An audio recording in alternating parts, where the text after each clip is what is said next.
باطل ہے، کیونکہ اس کو کوئی مطلب کوئی مقصد مل نہیں رہا. وہ کوشش کرتا ہے، پھر ایک اور سوال پہ کھڑا ہو جاتا ہے، پھر کوشش کرتا ہے، پھر ایک اور. وہ کہتا ہے کہ میں نے پوری کوشش کی کہ اعتراف کر سکوں، لیکن میں اس نتیجے پر پہنچا ہوں کہ کچھ چیزیں اتنی گہری ہیں، کچھ چیزیں انسانی عقل سے پرے ہیں، اور انسان اپنی ناقص یا محدود عقل کے ساتھ خدا کی لامحدود قدرت کو سمجھ نہیں سکتا. وہ کہتا کہ میں نے بدی کو، میں نے حکمت کو، میں نے بہت ساری چیزوں کو سمجھنے کی کوشش کی ہے، کہ بدی حماقت ہے، حکمت حماقت دیوانگی ہے، بہت ساری چیزوں کو میں نے سمجھنے کی کوشش کی، لیکن میں اس کو دریافت نہیں کر پایا، میں اس کو دریافت نہیں کر پایا. پھر آگے 26ویں آیت میں لکھا ہے، تب میں نے موت سے تلخ تر اس عورت کو پایا جس کا دل پھندا اور جال ہے، اور جس کے ہاتھ ہتھکڑیاں ہیں. جس سے خدا خوش ہے وہ اس سے بچ جائے گا، لیکن گنہگار اس کا شکار ہو جائے گا. یہاں پر جو اصطلاح عورت کی استعمال کی گئی ہے، یہ ایک فریب اور گناہ کے جال کی بھی علامت ہے، یعنی ایک ایسا تعلق جو انسان کو خدا سے دور کر دیتا ہے. عورت کی مثال، چونکہ اس کا جو کانٹیکسٹ ہے اس میں عورتیں بہت زیادہ انوالو تھیں، سلیمان کا آپ کو پتہ ہی ہے، اور یہ نہ صرف سلیمان کے دور میں بلکہ آج کے دور میں بھی یہ بات بڑی ویلڈ ہے کہ عورت کس طرح سے انسان کو پھنسا سکتی ہے، یا انسان عورت کے چکر میں پھنس جاتا ہے. وہ کہتا ہے جس سے خدا خوش ہے وہ اس سے کیا ہوگا؟ بچا رہے گا.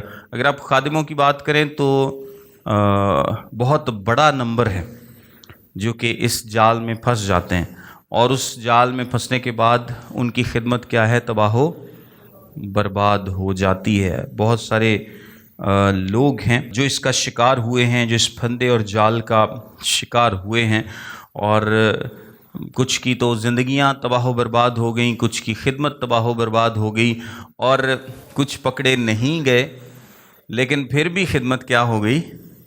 تباہ و برباد ہو گئی. کیونکہ اگر آپ پکڑے نہیں گئے اور خدمت کرتے رہے تو خدا کے نزدیک تو اس کی کوئی ویلیو نہیں. کیا خیال؟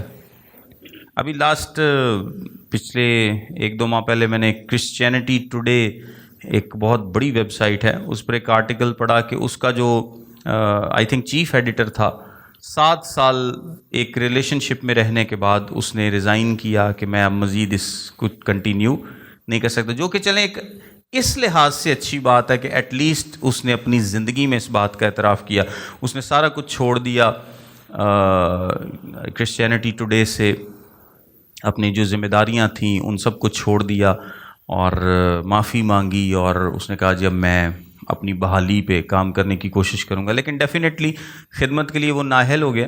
خدا تو اسے معاف کر سکتا ہے، اور خدا اگر وہ دل سے معافی مانگے گا تو خدا اسے ضرور معاف کرے گا. لیکن خدمت کیا کی ہے اس نے؟ اپنی اتنی بڑی خدمت کیا کی؟ برباد کر لی. برباد تو خیر اسی دن ہو گئی جب وہ اتنے لمبے ریلیشن شپ میں انوالو تھا.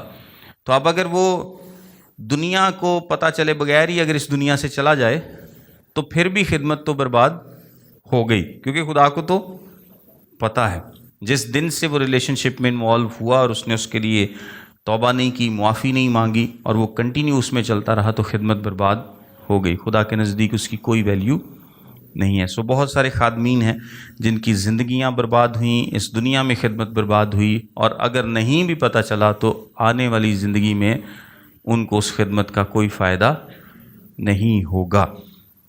وہ کہتا ہے جس سے خدا خوش ہے وہ اس سے بچ جائے گا، لیکن گنہگار اس کا شکار ہوگا. دیکھ وائز کہتا ہے میں نے ایک دوسرے سے مقابلہ کر کے یہ دریافت کیا ہے جس کی میرے دل کو اب تک تلاش ہے پر ملا نہیں. میں نے 1000 میں ایک مرد پایا لیکن ان سبوں میں ایک عورت ایک بھی نہ ملی. وہ ان آیات میں بیسیکلی وہ یہ نہیں کہہ رہا کہ جی بندیاں چے تے بڑھیاں چے کوئی عقل دا گھاٹا ودا ہے، لیکن اگر آپ اس کے کانٹیکسٹ میں دیکھیں، ابھی جیسے ہم نے بات کی ہے، تو وہ اس کی زیادہ تر انٹرپریٹیشن یہی کی جاتی ہے کہ جس کانٹیکسٹ میں وہ آنیسٹی، لائلٹی ڈھونڈ رہا ہے وہ اس کو نہیں تھی ملنی. مطلب ہزار کا کیونکہ اس لیے لفظ بھی آیا ہے کہ لوگ سمجھتے ہیں کہ چونکہ اس نے 1000 بیویاں کی تھیں، 700 شہزادیاں اور 300 حرمیں، تو اس لیے اس نے 1000 کا لفظ یوز کیا کہ مینوں 1000 سے ایک بھی بڈھی میرے مطلب دی نہیں لبھی، جہدے چ عقل ہوئے، حکمت ہوئے، جہدے چ وہ لائلٹی ہوئے، وفاداری ہو ہی نہیں سکتا، کیونکہ آپ کام ہی ٹھیک نہیں کر رہے، آپ کام ہی ٹھیک نہیں کر رہے۔ وہاں لڑائی لڑوئی تو ضرور ہو سکتی ہے، وہاں آپس میں چپکلش ہو سکتی ہے، مقابلے بازی ہو سکتی ہے، بہت کچھ ہو سکتا ہے، لیکن اس کے کانٹیکسٹ میں اس کو کوئی عورت ایسی نہیں ملی جس پر وہ ایسا بھروسہ کر سکے۔ مرد وہ کہتا ہے کہ میں نے 1000 میں ایک مرد پایا لیکن ایک عورت ایک بھی نہیں، کہ مرد پھر بھی مجھے ایک مل گیا لیکن 1000 سے بڈھی مینوں ایک بھی نہیں ملی۔ سو یہ جینڈر پر کم اور اس کے اپنے ذاتی تعلق میں بات جو ہے وہ زیادہ بیان کی جاتی ہے کہ اس کے ذاتی تعلق میں اس کو ایسا کچھ بھی نہیں مل سکا۔ اگر آپ ایسے ریلیشن شپس رکھیں گے تو آپ کو بھی کوئی شخص آپ کی مرضی کے مطابق نہیں ملے گا، جس کو آپ سمجھتے ہیں کہ وہ آپ کا وہ پرفیکٹ بہترین ساتھی ہے جو کہ ہونا چاہیے تھا۔ انیاں ساریاں بڑھیاں جی کتنے لابدہ پرفیکٹ ساتھی۔ لو میں نے صرف اتنا پایا کہ خدا نے انسان کو راست بنایا پر انہوں نے بہت سی بندشیں تجویز کی۔ یہ جو لکھا ہے نا خدا نے انسان کو راست بنایا، یہ بیسیکلی سب انسانوں کی بات نہیں ہو رہی، یہ آدم کی بات ہو رہی ہے کہ خدا نے آدم کو راست بنایا تھا، باقی کوئی بھی راست نہیں ہے۔ سو آدم کو خدا نے راست بنایا تھا، اور بعد میں بندشیں جو ہیں انسان نے چونکہ گناہ کیا اور پھر وہ خود ہی شکنجے میں پھنستے چلے گئے اپنی ان حرکات کی وجہ سے، اپنے گناہ کی وجہ سے وہ بندشیں تجویز کرتے اور پھنستے چلے گئے۔ لیکن انیشل ڈیزائن میں خدا نے کیا کیا تھا؟ خدا نے انسان کو راست باز بنایا تھا، لیکن اس نے فرمانبرداری چھوڑی اور اپنے راستے خود چنے۔ سو یہ مسئلہ خدا کا نہیں، انسان کے انتخاب کا ہے۔ مسئلہ کس کا ہے؟ انسان کے انتخاب کا ہے۔ 8ویں باب کی پہلی آیت دیکھیں، لکھا ہے دانشمند کے برابر کون ہے اور کسی بات کی تفسیر کون جانتا ہے؟ انسان کی حکمت اس کے چہرے کو روشن کرتی ہے اور اس کے چہرے کی سختی اس سے بدل جاتی ہے۔ یہ آیت بیان کرتی ہے کہ جو حکمت ہے وہ انسان کے رویے میں نرمی لاتی ہے۔ حکمت انسان کے رویے میں نرمی کو لاتی ہے، وقار کو پیدا کرتی ہے، یعنی جو لکھا ہے نا کہ اس کے چہرے کی سختی اس سے بدل جاتی ہے۔ یعنی جو صاحب حکمت شخص ہوگا، جو تو احمق ہے، اس کے سینوں میں کیا رہتی ہے؟ خفگی رہتی ہے، غصہ رہتا ہے، جلد غصہ کرتے ہیں۔ لیکن جو حکمت ہے، جو صاحب حکمت ہے، اس کے چہرے پر آپ کو وقار نظر آئے گا، اس کے رویے میں آپ کو نرمی نظر آئے گی، اس کے رویے میں آپ کو نرمی نظر آئے گی، اور وہ دوسروں کے ساتھ عزت کے ساتھ اور سمجھداری کے ساتھ ہمیشہ پیش آئے گا۔ میں تجھے صلاح دیتا ہوں کہ تو بادشاہ کے حکم کو خدا کی قسم کے سبب سے مانتا رہے، تو جلد بازی کر کے اس کے حضور سے غائب نہ ہو، اور نہ کسی بری بات پر اصرار نہ کر، کیونکہ وہ جو کچھ چاہتا ہے کرتا ہے، اس لیے کہ بادشاہ کا حکم با اختیار، اور اس سے کون کہے گا کہ تو یہ کیا کرتا ہے؟ اس میں وہ بیسیکلی بتا رہا ہے کہ عہد کے سبب سے، کیونکہ خدا کا یہ حکم ہے کہ بادشاہ کی بات کیا کی جائے، مانی جائے، یہ پرانے عہد میں بھی تھا اور نئے عہد میں بھی ہے، جب پولس رسول بیان کرتا ہے کہ تو اعلیٰ حکومتوں کے تابع ہے۔ صرف اس صورت میں آپ کو حکومت کے خلاف جانا ہے اگر حکومت آپ کو کوئی ایسا حکم دے جو کہ خدا کے حکم کے اگینسٹ ہو۔ جو حکومت کا حکم ہے اس کو ہمیشہ ماننا ہے، یعنی اگر آپ کو حکومت کہتی ہے کہ ٹیکس آپ کو دینا ہے تو آپ کو ٹیکس دینا ہے۔ یہ تو ویسے نئے عہد کی تعلیم بھی ہے، جو کیسر کا ہے کیسر کو، جو خدا کا ہے خدا کو ادا کرو۔ اگر حکومت کہتی ہے کہ آپ کو اشارہ نہیں توڑنا تو پھر اشارہ آپ کو نہیں توڑنا۔ اگر آپ کو حکومت کہتی ہے کہ 120 کی سپیڈ سے گاڑی اوپر نہیں چلانی تو پھر آپ کو نہیں چلانی۔ اور اگر آپ ایسا کام کرتے ہیں تو نہ صرف آپ لا کو توڑتے ہیں بلکہ آپ کیا کرتے ہیں؟ گناہ کرتے ہیں۔ اور میں نے یہ پہلے بھی اکثر بات بتائی ہے کہ جو لوگ اشاروں پہ کھڑے نہیں ہوتے وہ یہ نہ سمجھیں کہ جی ٹریفک وارڈن کو نہیں کھلوتا تو بات منٹ مار کے کاٹ لو۔ ہیلمٹ حکومت کہتی ہے کہ جی پہن کے چلو، اور آپ نہیں پہنتے تو آپ کس کے حکم کی خلاف ورزی کریں؟ آپ ڈائریکٹلی حکومت کے ساتھ ساتھ خدا کے حکم کی بھی خلاف ورزی کر رہے ہیں، کیونکہ آپ اس کے تابع نہیں رہ رہے۔ خدا نے ڈائریکٹ حکم دیا ہے کہ اعلیٰ حکومتوں کے تابع رہو، کیونکہ وہ جو قانون بناتے ہیں وہ آپ کی حفاظت کے لیے ہیں، وہ آپ ہی کے لیے ہیں۔ اور موٹر وے پر جو ہم شوخی مارتے ہیں، شیخی سے کہتے ہیں کہ جی میں جناب 150 تے گڈی بھجائی، وارڈن دا پہلے دھیان رکھیا پولیس والوں دا ਤੇ ਉਹ ਇੱਥੇ ਨਾਕਾ ਨਹੀਂ ਲੱਗਾ ਹੁੰਦਾ ਤਾਂ ਉਹਦੇ ਬਾਅਦ ਜਨਾਬ ਖਿੱਚਦੀ ਅਸੀਂ 150 160 ਤੇ